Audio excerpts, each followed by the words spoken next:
ورحمة الله وبركاته. الحمد لله الذي لم يزل ولا يزال والصلاة والسلام على محمد صلى الله عليه وسلم وعلى آله وأصحابه صاحب الكمال. أما بعد، فقد قال الله تعالى في القرآن المجيد والفرقان الحميد: أما الذين سعدوا ففي الجنة خالدين فيها فأما الذين شقوا ففي النار. محترم حاضرین، ابھی میں نے آپ کے سامنے قرآن مجید کی 2 آیتیں تلاوت کی ہے. اس کا سادہ سا ترجمہ یہ ہے کہ جو لوگ خوش قسمت ہے وہ جنت میں ہے، جو اس میں ہمیشہ رہیں گے. اسی طرح جو لوگ بدبخت ہے وہ جہنم میں ہے. اس دنیا رنگ و بول میں جب انسان آنکھیں کھولتا ہے تو دنیا اسے چاروں طرف سے گھیرنا شروع کر دیتی ہے. جس طرح کنویں کا مینڈا گیٹ سمجھتا ہے اس کا دنیا کنواں ہے، اسی طرح کم عقل انسان کیا باور کر لیتا ہے اسے اس دنیا میں ہمیشہ رہنا ہے. اور اگر بالفرض کبھی مرنا ہوگا تو پھر فنا ہو جائے گا، ہڈیاں خستہ ہو جائیں گی، جسم کی اعضاء ٹکڑے ٹکڑے ہو جائیں گے اور اس سے اس دنیا کے بارے میں کوئی سوال کیا نہیں جائے گا. مگر اس دنیا میں انبیاء علیہم السلام تشریف لائے. انہوں نے بتایا کہ تمہاری یہ تصور انتہائی غلط ہے، یہ دنیا امتحان کا ہے، یہاں تم آزمائش کے لیے بھیجے گئے ہو، یہاں کی تمہاری ہر حرکت اور ہر سکون کا حساب ہوگا. اگر اس دنیا کے رہنے والے انسان نیک عمل کریں گے، صحیح راستے پر چلیں گے، خالق کائنات کے احکام مطابق اپنی زندگی گزاریں گے تو پھر مرنے کے بعد کامیابی کی قدم چومے گی.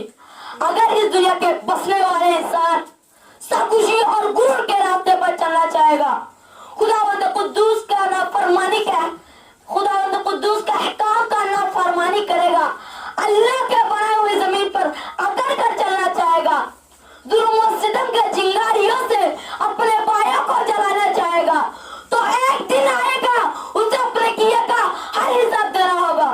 اس سے پوچھا جائے گا تمہیں تو ہاتھ دے گئے تھے تاکہ تم کسی کمزور کی مدد کر سکو، تمہیں تو آنکھیں دی گئی تھی تاکہ تم غلط اور صحیح راستہ تمیز کر سکو، تمہیں تو پیر دیے گئے تھے تاکہ تم خدا کے عبادت کے لیے مسجد جا سکو، تمہیں عقل دی گئی تھی تاکہ تم باطل طاقتوں کی مکاریوں کو شکست دے سکو.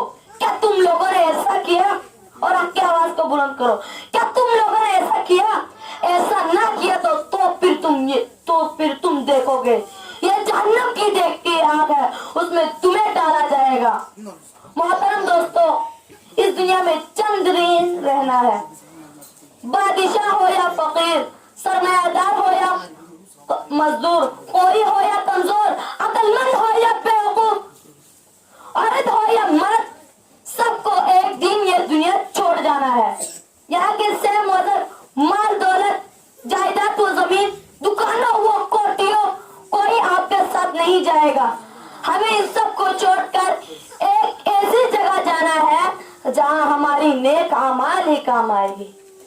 چند پیسے جن کے ذریعے ہم نے کسی غریب کی مدد کی، چند رکعتیں نماز جو ہم نے خلوص نیت کے ساتھ ادا کی، چند میٹھی باتیں جو ہم نے کسی مجبور بھی کسی کو اطمینان دینے کے لیے کہا تھا، وہ چیز ہماری کام آئے گی اور دنیا کے تمام ساز و سامان ہمارے لیے بیکار ہوگا. سچ کہا کہنے والوں نے، تو خیرس و ہوا کو چھوڑ میاں احمد دیس بدیس پر مارا، غزاق اجل کا لوٹا ہے دن رات بجا کر نکارا، کیا بدیا بہسا بے 70 کیا گونی پرا سرپارا، سب ٹاٹ پڑا رہ جائے گا جب لات چلے گا بنجارا. محترم دوستو، جب موت آئے گی آپ کو 1 منٹ کیا 1 سیکنڈ کا بھی فرصت نہیں دے گی. ہمیں اس وقت کے آنے سے پہلے تیار ہو جانا چاہیے اور اپنا ٹھکانہ ایک ایسی جگہ بنانا چاہیے کہ جہاں ہم آرام و سکون سے رہ پائے. وہ جگہ جنت ہے جو مرنے کے بعد ملے گی. مرنے کے بعد والی زندگی کا نام آخرت ہے جو آخر میں آئے گی. اگر ہم خدا کی مرضی پر اپنے کو چلایا تو ہم خوش قسمت ہے. اگر ہم غلط راستے پر چلیں گے تو ہم بدقسمت کہلائیں گے. دعا ہے اللہ تعالیٰ مجھے اور آپ کو صحیح راستے پہ چلنے اور آخر میں جنت اپنا ٹھکانہ بنائے. آمین. وآخر دعوانا ان الحمد للہ رب العالمین. آج بھی وہ جو ابراہیم علیہ السلام کا ایمان پیدا آپ کا سکتی ہے انداز گلستہ پیدا.